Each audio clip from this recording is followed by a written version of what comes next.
crystal chandeliers shimmered like captured stars inside the grand dining hall of the Royal Meridian Hotel, casting a golden glow across tables dressed in white linen and silver cutlery. Laughter polished and hollow floated through the air. Laughter of people who had everything and yet found joy in mocking those who had nothing. At the center of it all sat Victor Harrington, a man whose wealth was the talk of the city, his arrogance the size of the empire he built. Beside him sat a royal investor from Dubai, his calm demeanor contrasting Victor's loud and theatrical presence. And then, standing before them, trembling slightly as she held a basket of red and white roses, was a young waitress named Mayam. Victor pointed at her, grinning widely, his voice echoing through the restaurant. "Sell me these roses in Arabic, and I'll pay you $100,000. The laughter that followed was sharp, like glass breaking in the air. Mayam's heart pounded.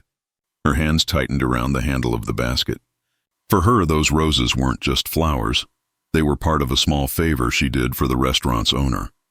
A side task to earn an extra tip to send home to her family in Syria. She had come to America 3 years ago after losing almost everything. Her home, her father, her future to war. And now she stood before a man who found her accent amusing enough to turn into a game. If you believe kindness and second chances can change lives, please take a moment to like this video, subscribe to Silent Stories, and share this story with someone who still believes in humanity. The moment hung between them like a challenge and a cruelty.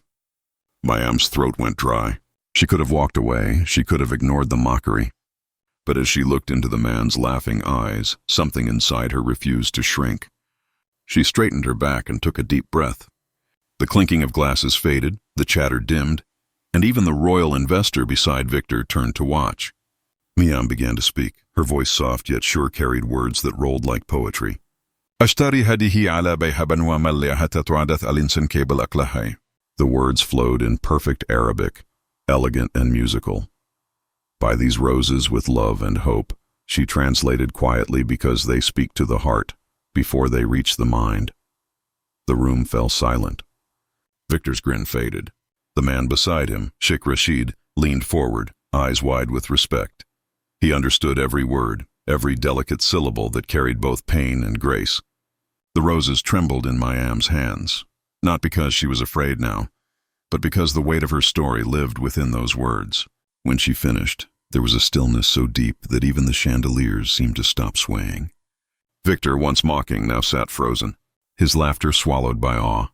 It wasn't just her fluency that stunned him. It was the tone, the dignity, the pain that wrapped itself around her every word.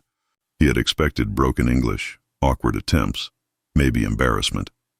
But instead, he had been handed a lesson in humility by a girl who refused to be small.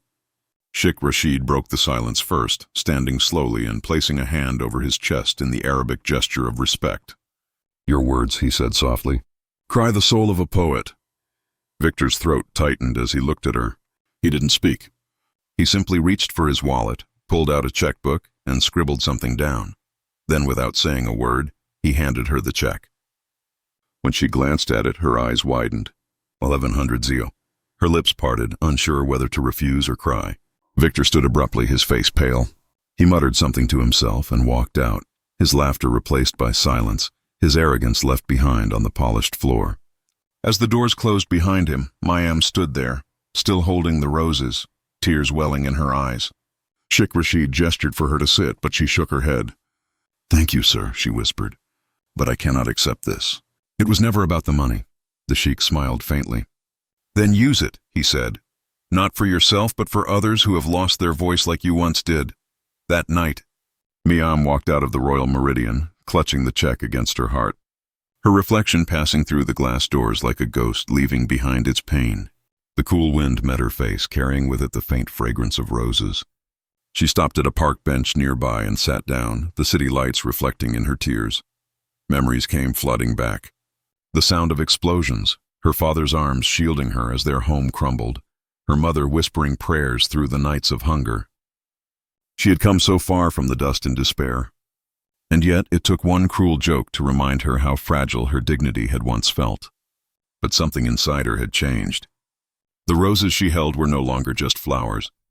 They were symbols of her strength, her resilience, and her refusal to be broken by cruelty disguised as laughter. She decided then that she would turn this moment into something beautiful.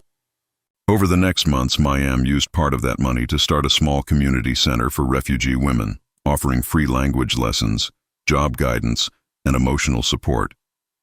She called it the Garden of Hope, and on the walls she painted her favorite Arabic verse from Every Thorn Blooms a Flower. Years later, that very millionaire, Victor Harrington, would visit her again. His company had been collaborating with the very charity she founded. When he entered the small center, he recognized her instantly. But she was different now, confident, graceful, surrounded by women whose laughter carried warmth, not mockery. He stood silently at the doorway, his eyes wet, and when she turned to see him, he simply said, "You changed me." Mayam smiled softly, her voice calm and steady. "No, Mr. Harrington," she said. "You changed yourself the moment you decided to listen instead of laugh." The two stood in that quiet hall, surrounded by women learning to speak new words and new tongues, their futures unfolding like petals in sunlight. What began as mockery ended as redemption. One arrogant challenge had become the spark for dozens of reborn lives. If this story touched your heart, please take a moment to like, share, and subscribe to Silent Stories. Your small act of kindness helps us share more true and inspiring stories that remind the world to listen before judging. Before we end, tell us in the comments, what do you think Mayam's story teaches about dignity and kindness? And as the screen fades to soft piano music, the final image lingers. A young woman standing in her garden surrounded by blooming roses, whispering to the wind. Every word has power. Every kindness has wings.